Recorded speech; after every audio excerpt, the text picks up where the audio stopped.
할렐루야. 예수님의 겟세마네 기도 강의 오늘 우리 10번째 시간인데요.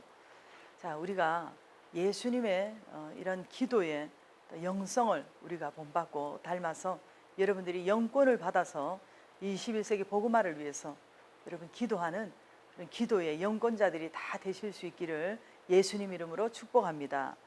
자, 오늘 이 시간에는 첫째, 자, 우리 예수님께서는 왜 제자들에게 앉아 있으라고 하셨을까요? 자, 우리 마태복음 26장 36절입니다. 자, 이에 예수님께서 제자들과 함께 겟세마네라 하는 곳에 이르러 제자들에게 이르시되 내가 저기 가서 기도할 동안에 너희는 여기 앉아 있으라 하시고 이렇게 말씀하셨거든요. 자, 우리 예수님께서 이렇게 공생의 사역 기간 동안에 한 3년 반 정도를 제자들과 함께 이렇게 종일 다니시면서 또 가르치시고 전파하시고 치유하시고 축사하시고 이렇게 종일 이렇게 수고하셨는데요. 어떤 날에는 뭐 점심 잡수실 겨를도 없을 정도로 이렇게 수고하고 애쓰신 것을 볼 수가 있습니다. 물론 제자들도 예수님과 함께 동행하면서 또 저녁이 되면 좀 쉬어야 될 텐데 또 예수님께서 이제 저녁이 되면 겟세마네 동산으로 가셔서 또 산기도를 이렇게 드리셨습니다. 그래서 제자들이 예수님을 따라서 또 겟세마네 동산에까지 올라갔을 때 얼마나 그들도 사실 피곤했겠습니까? 그래서 어떤 면으로 보면 우리 예수님께서 제자들에게 이렇게 앉아 있으라고 하신 것은 아마 피곤한 이 제자들을 좀 배려하기 위한 어떤 배려적 어떤 차원이라고도 볼 수가 있는 것입니다. 그리고 또 하나 우리 예수님께서 이제 마지막 십자가의 잔을 앞에 두시고 마지막 그 지상 최종 최고의 이 대겟세마네 기도를 드리는 것은 바로 이것은 어느 누구도 대신할 수 없는 예수님의 사명이라는 것입니다. 예수님의 제자들이 예수님의 십자가를 대신 져줄 수 있습니까? 예수님의 제자들이 예수님의 이 겟세마네 기도를 대신할 수는 없는 것입니다. 어떤 면으로 또 예수님께서 기도하시는 이 중요한 순간에 제자들이 예수님의 기도를 돕겠다고 하면서 예수님 옆에 와서 둘러 앉아서 막 중보기도 한답시고 기도하다가는 오히려 예수님의 기도에 방해가 될 수도 있는 것입니다. 그래서 이것은 예수님의 사명이기에 예수님께서 너희들은 여기 앉아 있으라고 이렇게 하셨다는 것입니다. 그리고 또 하나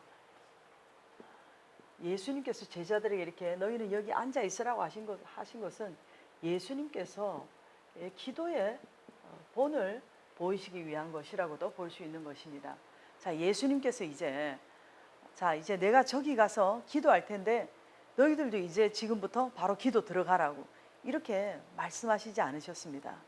예수님께서 이 피곤하고 지친 제자들을 향해서 너희들은 여기 앉아 있으라 하시면서 더 나아가셔서 이렇게 기도하셨는데요.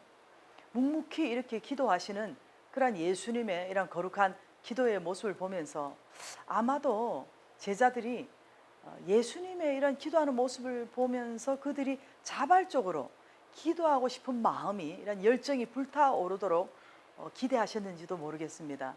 어쨌든 우리 예수님께서는 제자들을 향해서 막 기도하라고 강압적으로 막 강요하시거나 이렇게 말씀하시지 않으셨다는 것입니다. 물론 예수님께서 기도하시다가 또 오셨을 때 제자들이 다 잠들어서 자고 있었습니다. 그리고 또 다시 가셔서 기도하시고 또 오셨을 때 또 자고 있었는데 3번을 반복하시는 동안 이 긴 시간 동안에 제자들이 계속 잠만 자고 있었던 것입니다. 우리 같으면 어쩌면 너희들이 어떻게 이럴 수가 있냐고 지금이 어느 때인데 이렇게 잠만 자냐고 하면서 뭐 큰 시험이 들든지 너무 화가 나든지 그러지 않겠습니까? 그래서 막 질책을 하고 책망을 할 수도 있지만 우리 예수님께서는 이렇게 강압적으로 그들에게 뭐 강한 어떤 질책을 하신다든지 뭐 이들에게 막 눈을 흘기신다든지 책망을 하시다든지 그런 것이 아니라, 물론 너희가 한시 동안도 나와 함께 깨어 있을 수 없더냐고 말씀은 하셨지만 그렇게 강압적으로 이렇게 직언하시고 그리고 질책하지는 않으셨다는 것을 우리는 보면서 이런 예수님의 이러한 기도하는 구도자의 모습을 오늘 저와 여러분들이 마땅히 배워야 될 줄 믿습니다. 자, 그리고 또 하나, 자, 우리 예수님께서는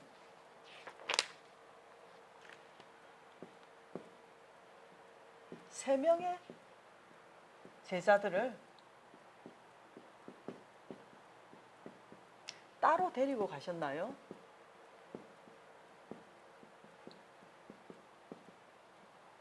자, 마태복음 26장 37절이에요. 자, 베드로와 세베대의 두 아들을 데리고 가실세 고민하고 슬퍼하사 이렇게 말씀하고 있습니다.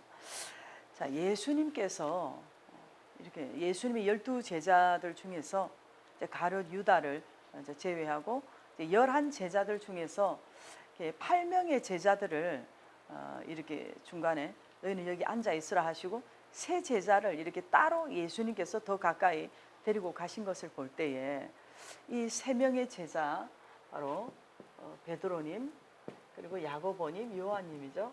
이 세 제자는 특별히 이렇게 예수님께 선택을 받은 이러한 영광을 얻은 것을 볼 수 있습니다. 그래서 예수님께서도 이렇게 예수님의 제자들 가운데서 또 따로 특별히 더 인정하시고 또 특별히 더 뽑아서 따로 더 이렇게 쓰시기 위해서 따로 선택한 제자들이 있었다는 것을 우리가 이렇게 볼 수가 있는 것입니다. 오늘 우리도 마찬가지입니다. 우리가 오늘날 어떤 여러분들이 속한 그룹 속에서 보면은 어디를 가든지 항상 보면 좀 특별한 사람들이 있습니다. 좀 다른 사람들보다도 뭔가 좀 뛰어나고 특별한 사람들이 있습니다. 그렇지만 거기서 어떤 그런 자들이 선택을 받은 자들이 있다 할지라도, 만약에 여러분들이 그렇게 선택을 받았다 할지라도 뭐 교만하거나 뭐 그렇게 여러분이 거드름 피우거나 교만할 필요가 없는 것입니다. 그리고 또 여러분들이 선택을 받지 않았다 하더라도 어떤 선택받은 자를 시기하거나 또 뭐 뒷담화하거나 또 선택한 자에 대해서 여러분들이 뭐 원망한다거나 그럴 필요가 없는 것입니다. 자, 우리 예수님께서 이렇게 이제 8명의 제자들을 너희는 여기 앉아 있으라 하시고, 그리고 세 제자를 이렇게 따로 좀 더 가까이 데리고 가셨습니다. 그리고 여기서 조금 더 떨어진 곳에서 예수님께서 이렇게 기도하셨는데요. 자, 이렇게 한번 생각해 봅시다, 여러분. 그러면은 여기에 만약에 8명의 제자가 아니라 여기 뭐 1명이라든지 뭐 2명이라든지 뭐 세 제자를 여기다 두시고, 그리고 나머지 뭐 8명이든지 9명이든지 뭐 한 10명이든지 이렇게 데리고 가셨다면 어떻게 되겠습니까? 여기 있는 사람들이 더 그런 뭐 서운한 감정이 들지 않겠습니까? 그런데 여기보다는 여기가 대중적이고 다수라는 것을 생각하시고 여러분 좀 위로받으시기 바랍니다. 그래서 아브라함 링컨님이 그런 말씀을 하셨습니다. 하나님은 대중적인 사람을 좋아하신다, 그런 말을 하셨는데요. 자, 예수님께서 이렇게 세 제자를 이렇게 따로 데리고 가신 것은 이들에게 어떤 특별한 어떤 부어주실 은혜가 있으시지만, 이들이 특별한 은혜를 더 받았다면 그것을 더 전해야 될 사명이 이들에게 있는 것입니다. 그러므로 이들은 더 무거운 사명이 있기 때문에 우리 8명의 제자들은 너희는 여기 앉아 있으라 한 자리에 여기 앉아 있는 이것이 바로, 이 자리가 이들에게는 바로 응답의 자리요 은혜의 자리인 줄 믿습니다. 그래서 여기 있는 자들을 시기할 필요도 없고 이 자리에서 묵묵히 자신에게 주어진 것에 감사하면서 이 사명을 잘 감당하면 되는 것입니다. 그리고 이 세 제자는 또 세 제자들에게 또 부어진 사명이 있는 것입니다. 바로 이 자리가 이들에게는 또 은혜의 자리요 응답의 자리가 되는 줄 믿습니다. 자, 그래서 예수님께서 뭐 이들을 더 사랑하거나 이들이 더 특별해서가 아니라, 그리고 이들을 덜 사랑해서가 아니라고 여러분 믿으시면 틀림없다고 보는 것입니다. 우리가 교회 안에서도 마찬가지입니다. 교회 안에서 예를 들어서 1000명의 교인들이 있을 때 거기서 따로 한 40명 정도를 이렇게 선택하고 뽑아서 그들을 뭐 트레이닝 시키고 뭐 교육을 시킨다든지 하는 것은 그들이 감당해야 될 사명이기 때문에 그렇다는 것입니다. 그래서 어쨌든 오늘 여러분들은 그들은 그들의 길이 있고 그들은 그들의 사명이 있고 나는 또 나에게 주신 길이 있고 나에게 주신 사명이 있다는 것을 여러분 기억하면서 다른 사람을 또 시기하거나 그래서 그렇게 하는 것은 여러분들 그 어떤 관계성을 어떤 무너지게 하는 어떤 그러한 영육의 손실을 가져다 주고 에너지만 낭비할 뿐이라는 것을 여러분 기억하시고 여러분이 앉아 있는 그 자리에서 쓰임 받는 자체에 감사할 수 있는 저와 여러분들이 될 수 있기를 바랍니다. 그래서 다 이렇게 우리가 선택을 뭐 받았든 선택을 받지 못했든 여러분 그런데 너무 신경을 쓰는 것이 아니라 예수님께서 우리가 또 이들은 또 이들의 또 사역에 치중할 것이 있고 또 이들은 이들의 사역에 치중할 것이 있기 때문에 예수님께서 이렇게 따로 분류하신 것뿐이라고 이렇게 생각하시면서 내가 받은 은혜, 내가 받은 은사, 내가 받은 어떤 직분과 뭐 이런 것들에 대해서 여러분들이 자족하면서 거기에서 여러분 사명 감당하는 그러한 경건의 능력이 있기를 예수님 이름으로 축복합니다. 자, 오늘 말씀처럼 예수님께서 이렇게 앉아 있으라고 하신 것은 이렇게 제자들을 위한 어떤 배려적 차원이라고도 볼 수 있겠고 또 예수님이 감당해야 될 사명이라는 것입니다. 그래서 오늘 여러분들도 여러분이 감당해야 될 사명이 있는 것입니다. 자, 여러분 다른 사람들이 나를 위해서 기도해주고 우리 자녀들을 위해서 기도해주는 거 그런 중보 어떤 기도자들이 많다는 거 너무나도 큰 복입니다. 그러나 여러분 여러분의 자녀들 누가 기도해야 됩니까?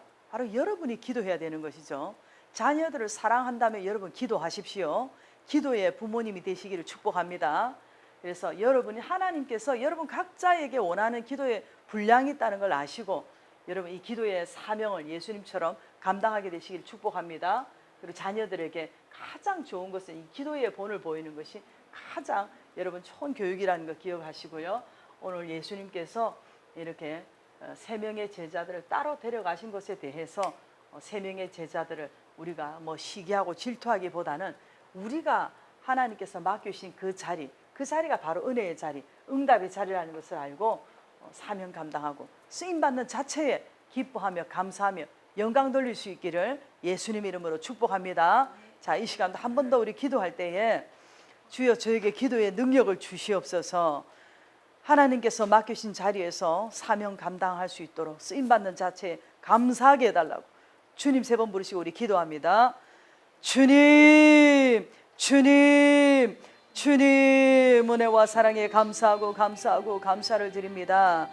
아버지 하나님, 우리 각자에게 주신 사명이 있고 우리 각자에게 주신 은사가 있고 우리 각자에게 주신 달란트가 있습니다. 아버지 하나님이여 다른 사람의 것을 또 시기하고 질투하고 또 사명 주신 자를 원망하는 것이 아니라 항상 내게 주신 것에 감사하며 쓰임받는 자체에 감사하며 하나님께 영광 돌리며 묵묵히 아버지 그 예수님께서 주신 사명 감사하며 쓰임받는 저희들이 될 수 있도록 주여 도와주시옵소서. 하나님 저희들에게 기도의 능력을 주시옵소서. 기도의 권능을 허락하여 주시옵소서. 이 마지막 때에 예수님의 영권을 닮아서 아버지 하나님 우리가 영권 받아서 아버지와 기도의 능력자들이 다 되게 하시고 이 마지막 때에 기도하는 그 기도의 사명을